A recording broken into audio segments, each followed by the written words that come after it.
చేశానేమో అధర్మం వైపు ఉన్నటువంటి ఒక్కొక్కసారి మనకి ధర్మమేది అని చెప్పి తెలిసినప్పటికీ కూడా మన మనస్సు ఏం చేస్తూ ఉంటుంది, కొన్ని విషయాల్లో సందేహిస్తూ ఉంటుంది.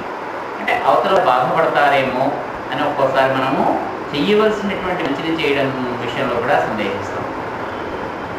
ధర్మము అయినటువంటి మార్గంలో వెళ్ళేటువంటి వాళ్ళు ఏం చెప్తారంటే, పని మంచిదైనప్పుడు అవతల వాడు పడేటువంటి బాధ గురించి ఆలోచిస్తుంటాడు.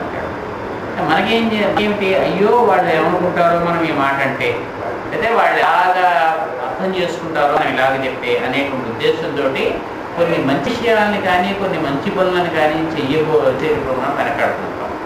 వాడికి బాగుంటుందేమో అని మనం అలా చెప్తే అనేటువంటి, కానీ చెప్పకపోవడం వల్ల కలిగేటువంటి నష్టంతో ఉత్తరోత్తరా కనుక మనం చూసుకుంటే, ఇప్పుడు చెప్పినప్పుడు కలిగేటువంటి బాధ చాలా తక్కువ కింద మనకి తెలుస్తుంది.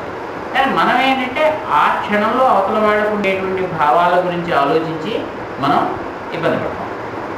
భగవంతుడైనటువంటి వాడు ఏం చేయాలంటే, గురువులైనటువంటి వాడు కానీ ధర్మాత్ములైనటువంటి వాడు కానీ పెద్దలైనటువంటి వాడు కానీ అవతల వాళ్ళ అభిప్రాయాలని ఆ విషయంలో మాత్రం పట్టించుకోకపోవడం మానవత్వం కాదా అని మనకు అనిపిస్తుంది. అక్కడ ప్రశ్న మానవత్వంతో సంబంధించినటువంటిది కాదు. కేవలము మానవత్వంతో అవతాడుకుండేటువంటి బాధ గురించి మనం ఆలోచిస్తే వాడికి కలిగేటువంటి మంచి అనేటువంటి పోతుంది. అంటే ఒక వైద్యుడు ఇంజక్షన్ చేసేటప్పుడు అయ్యో వాడికి నొప్పుడుదేమో, వాడి మొహంలో బాధ కనిపిస్తుంది అని చెప్పి ఇంజక్షన్ చేయకుండా అలాగే చేతిలో పట్టు కూర్చుంటే అవతల వాడికి రోగం వల్ల కలిగేటువంటి బాధ ఇంకా ఎక్కువగా ఉంటుంది. ఈ క్షణంలో నొప్పి కలిగినప్పటికీ కూడా తర్వాత అది మేలు చేస్తుంది కాబట్టి ఆ నొప్పిని అతనికి అనుభవింపజేయాలి. అంటే ఒక్కొక్కసారి మనం ఏం చేయాలి, కొన్ని పనులు మంచివైనప్పుడు అవతల వాళ్ళ గురించి ఆలోచించకుండా వాడంటే భావాల గురించి వాళ్ళు ఏమనుకుంటారో అనేటువంటి దాని గురించి ఆలోచించకుండా అతనే నిష్కర్షగా చేయవలసింది. ఆ విషయంలో కొంచెం మనము ముందుగాను అంటే కొంచెం కఠినంగా ప్రవర్తించవలసింది. చూడడానికి కఠినంగానే ఉండొచ్చు, అవతల వాడికి బాధ కూడా కలగచ్చు, కానీ దానివల్ల ప్రయోజనం అనేటువంటిది ఉండడం అనేటువంటిదే ముఖ్యం తప్పిస్తే ఈ మిగిలినటువంటి భావాలు ముఖ్యంగా. ఎందుకనంటే వాళ్ళు ఒకటే చెప్తారు, ఏ భావమైనా సరే మనకి అనుభవిస్తున్నటువంటి స్థితిలో ఆ క్షణంలో అది సత్యమే తెప్పిస్తే తర్వాత అది సత్యం కాదు. మనకి చిన్నప్పుడు చాలా దుఃఖం కలిగినటువంటి సన్నివేశాలు అదే ఉండొచ్చు. ఇప్పుడు వాటి గురించి ఆలోచించుకుంటే అంత దుఃఖం ఉండదు. వాటి జ్ఞాపకం వల్ల కలిగేటువంటి దుఃఖమే తప్పిస్తే ఆ దుఃఖం మళ్ళీ ఇప్పుడు మనం అనుభవించాం. అలాగే మనకి చాలా ఆనందకరమైనటువంటి సంఘటనలు ఉంటాయి. ఇప్పుడు వాటిని తలుచుకోవడం వల్ల వచ్చేటువంటి ఆ జ్ఞాపకం కలిగించేటువంటి ఆనంద స్పర్శ ఉంటుందే తప్పిస్తే అప్పుడు పొందిన ఆనందం ఇప్పుడు మనం అంటే 10th క్లాస్ ఫస్ట్ క్లాస్లో పాస్ అయ్యాము అన్నప్పుడు ఒక 4 రోజుల పాటు మనం గాలిలో తేలుతున్నట్టుగానే మనం ప్రవర్తించి ఉండొచ్చు. ఇప్పుడు ఆ 10th క్లాస్ మార్క్స్ లిస్టులో లేదా ఆ 10th క్లాస్లో మనం తీయించుకున్న గ్రూప్ ఫోటో చూస్తున్నప్పటికీ కూడా మన మనస్సులో ఒక చిన్న ఆనందం కలుగుతుంది, కానీ ఆ ఆనందం అంతా మళ్ళీ ఇక్కడ కలగదు, దుఃఖమైన ఆనందం. ఇప్పుడు మనకు బాధ కలిగించేటువంటి సన్నివేశాలు మనకి కొన్ని ఉంటాయి. మాస్టర్ గారు చాలా చక్కగా మనకి హోమియోలో నాట్రమోర్ అనేటువంటి డ్రగ్ ఒకటి ఉంది. అప్పుడు పొద్దున్నే లేచి ఏడుస్తుంటాడు. ఏంటంటే వాడికి 10th క్లాస్లోనో 5వ క్లాస్లోనో వాడి పెన్సిల్లో ఏదో వాడి పక్కవాడ లాక్కున్నాడు, అది ఇప్పుడు గుర్తొచ్చింది. ఇప్పుడు వాడికి 55 ఏళ్ళు 60 ఏళ్ళు. ఈ 60 వయసులో వాడికి పొద్దున్నే పొడుదోముకుంటే 5వ క్లాస్లో నన్ను ఒకసారి నా పక్కన వాళ్ళు అది ఎలా కొట్టాడు కదా, అప్పుడు నాకు ఎంతో బాధ కలిగింది కదా అని చెప్పి ఇప్పుడు ఆ బాధను గుర్తు తెచ్చుకుని ఇప్పుడు ఏడుస్తూ ఉంటాడు. అది ఎప్పుడూ అయిపోయింది. ఎందుకునే పొద్దునుంచే డల్లా అంటే నా 5వ క్లాస్ గుర్తొచ్చింది, 5వ క్లాస్లో సరిగ్గా రాయలేదు, నేను యూనిట్ టెస్ట్ సరిగ్గా రాయలేదు, అప్పుడు చాలా బాధపడ్డాను. ఇప్పుడు అదంతా అంటే వడ్డీని అలాగే పడ్డాడు. ఏదో చెప్తామో 4 రోజుల పైకి వాడు ఇంకో దానికోసం బాధపడ్డాడు. అంటే అలాగా తలుచుకుని పాత వాటి విషయాలు ఏవైనా కనుక బాధపడేటువంటి మనస్తత్వం కనుక ఉంటే వెంటనే నాట్రమోర్ కనుక వేస్తే కలుగుతుంది. అంటే అలాగా ఎప్పుడో జరిగినటువంటి సంఘటనల వల్ల కలిగేటువంటి బాధ కానీ సంతోషం కానీ ఏదైనా సరే వాటి యొక్క స్పర్శ మనకు ఉంటుంది తప్పిస్తే అప్పుడు ఉండదు. ఈ క్షణంలో చాలా గొప్పది అనిపిస్తుంది. అంటే ఎప్పుడు ఏ క్షణంలో మనకి కలుగుతున్నటువంటి అనుభవం ఉంటుందో ఆ క్షణం చాలా గొప్పది అనిపిస్తుంది, చాలా కష్టం ఉంటుంది. అంటే ఎప్పుడు మనం తిరుపతి వెళ్ళినా సరే అబ్బా ఇంత కష్టం ఎప్పుడు పడలేదండి దర్శనం కోసం అనిపిస్తుంది. లాస్ట్ ఇయర్ ఎందుకంటే ఎక్కువ పడి ఉండదు, మర్చిపోతాం. లేదండి లాస్ట్ ఇయర్ కష్టపడ్డాని పర్వాలేదండి, ఇప్పుడు బాబా ఇప్పుడు మాత్రం ఇంకా కష్టం అయిపోయిందండి, ఇంత పడలేదండి. ఇంటికి వచ్చేసిన తర్వాత మాత్రం కాదండి ఇప్పుడు కంటే లాస్ట్ ఇయర్ ఎక్కువ కష్టపడాము, అందుకని అయిపోయింది కదా అనుభవం, అప్పుడు గుర్తొస్తానికి అప్పుడు బేరీజ్ వేసుకుంటాం. ఆ అనుభవంలో ఉన్నప్పుడు వేస్తామంటే అదే మనకి ఎక్కువ అనిపిస్తుంది. ఇంతలా అనుకోవట్లేదు అని అనిపిస్తుంది. అందుకని ఇప్పుడు అర్జునుడు ఉన్నటువంటి స్థితి ఏమిటి? ఈ దుఃఖం అనే స్థితిలో ఉన్నాడు.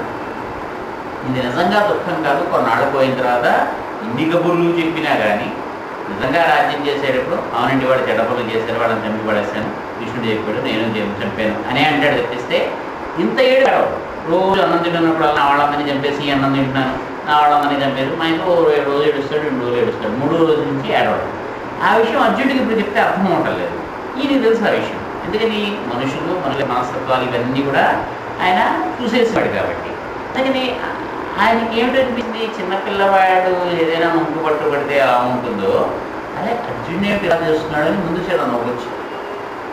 భగవంతుడికి నవ్వొస్తే నవ్వుడు, కన్నీళ్ళు వస్తే ఏడుస్తాడు. ఆయనకి మొహమాటం లేదు.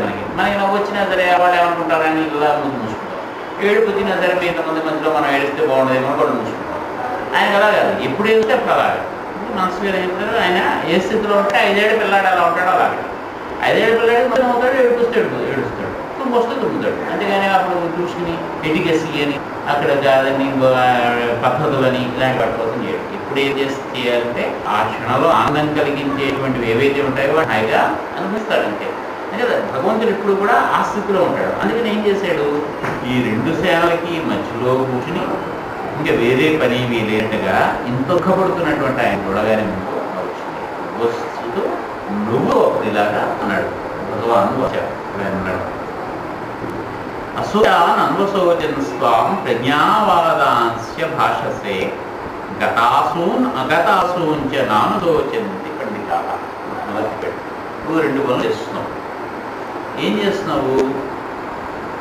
ఎవరి గురించి అంటే బాధపడకోవాల్సిన అవసరం లేదు.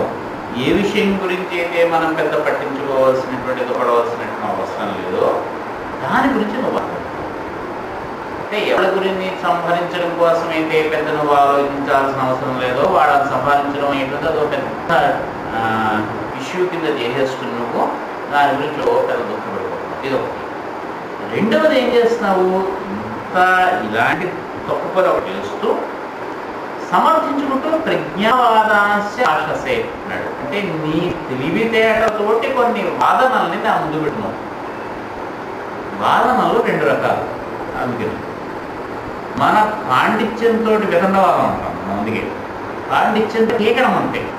ఆ పాయింట్ ఇలా అయితే ఏమవుతుంది, ఇలా అయితే ఏమవుతుంది, ఇలా అయితే ఇలా దుఃఖ అవ్వకూడదు, అలా అయ్యేటువంటి అవకాశం లేదా అని అన్నప్పటికీ కూడా తెల్లకాక ఉండకూడదా, లేకపోతే అక్కడక్కడ నీళ్ళన్నీ తెల్లగా ఉండకూడదా, పాలు నీళ్ళల్లో ఉండకూడదా, ఇలాంటివి ఏవో అనమాట. ప్రపంచంలో అలాగా ఉండడానికి అసలు అవకాశమే లేదా. ఉంటే నువ్వేం చేస్తావు అనేటువంటిది ఉన్నటువంటి వాటి గురించి ఆలోచిస్తే మంచిది. కానీ అది అలా జరిగితే ఏమవుతుంది అనేటువంటి దాని గురించి మనం పెద్ద ఆలోచించేస్తాం. దాన్ని ఏమిటన్నారు? కేవలము మన పాండిత్యాన్ని చూపించుకోవడం కోసం చెప్పి, మన తెలివితేటల్ని అవతల వాడి ముందు ప్రదర్శించడం కోసం అని చెప్పి కొన్ని విషయాలు మనం ఎత్తి మనం వాటిని ఇలా తీసేదానికి బేస్ పైనేసేలాగా చేయడం అనేది. రెండోది ఏంటంటే నిజంగా ఒక విషయం అనేది కనుకుంటే అవతల వాడి కనుక దాన్ని సరిగ్గా చేసుకోలేకపోతే ఈ విషయాన్ని సమర్థిస్తూ మనం కొన్ని వాదనలు పెట్టడం అనేది. ఈ 2 రకాలైనటువంటివి ఉంటాయి. మొదటైనటువంటి దాన్ని మనకి నిజమైనటువంటి వాదం కింద చెప్తారు. దీని ప్రత్యేకంగా కృష్ణుడు ఏం పేరు పెట్టంటే ప్రజ్ఞావాదము అని పేరు పెట్టాడు. అంటే కేవలము పాండిత్యం కోసం నీ గొప్పతనాన్ని అంటే నాకు తెలుసును కొన్ని విషయాలు అని చెప్పి నువ్వు చెప్పడం కోసం నువ్వు చేస్తున్నావే తప్పిస్తే ఇది నిజమైనటువంటి వాదన కాదు. ఏమో నువ్వు దుఃఖించకూడని వాళ్ళ గురించి దుఃఖిస్తున్నావు. రెండో పక్క ఏం చేస్తున్నావు? దాని గురించి కొన్ని వాదనలు నువ్వు చేస్తున్నావు. ఇప్పుడు నువ్వేమిటంటావు? వీళ్ళ సావు నీ చేతుల్లో నువ్వు కబుర్లు చెప్తున్నావు. వీళ్ళని ఇప్పుడు నువ్వు చంపకపోతే వాడు అసలు ఎప్పుడు చావరా? వాళ్ళ దొరికితే లేదు. ఇప్పుడు ఈ క్షణం చంపకపోయినా చనిపోయేటువంటి వాడు కూడా అవతలపకుండా ఉండొచ్చు. నీ బాణం తగలకుండానే చనిపోవచ్చు. లేకపోతే ఇవాళ నువ్వు వాడితో యుద్ధం చెప్పినా రేపు పొద్దున వాడు ఎవరికైనా చావు కదా. చావు పుట్టగలరు నీ చేతిలో. అందుకని పండితులు ఏం చేస్తారు? ఘటాసూన్ అఘాసూంచ నా అనుశోచంతి పండితాః. పండితులైనటువంటి వాడు జీవించున్నటువంటి వాడి గురించి కానీ మరణించినటువంటి వాడి గురించి కానీ ఇద్దరి గురించి బాధపడదు. అయ్యో వాడు పోయేడే అని. ఎందుకంటే వాడి మరణాన్ని ఆపగలిగినటువంటి శక్తి వీడికి. వీడు పోలేదే అని కూడా మనం ఏడవలేము, ఎందుకంటే వీడు ఎప్పుడో రోజుతో మన దగ్గర లేదు. అంచేత బతికున్న వాళ్ళ గురించి కానీ మరణించినటువంటి వాళ్ళ గురించి కానీ ఇద్దరి గురించి లేనటువంటి వాడు ఆలోచించాల్సిన అవసరమే లేదు.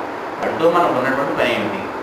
వాడు బతుకుంటే వాడు ఆ పని చేస్తుంటే వాడు పని చేయించుకో, వాడు లేడు వస్తాడు మాస్టరు అంటే అగతాసు అంటే ప్రాణములు లేకపోవడమే కాదు, ఆ మనిషి ఆబ్సెన్స్ కూడా.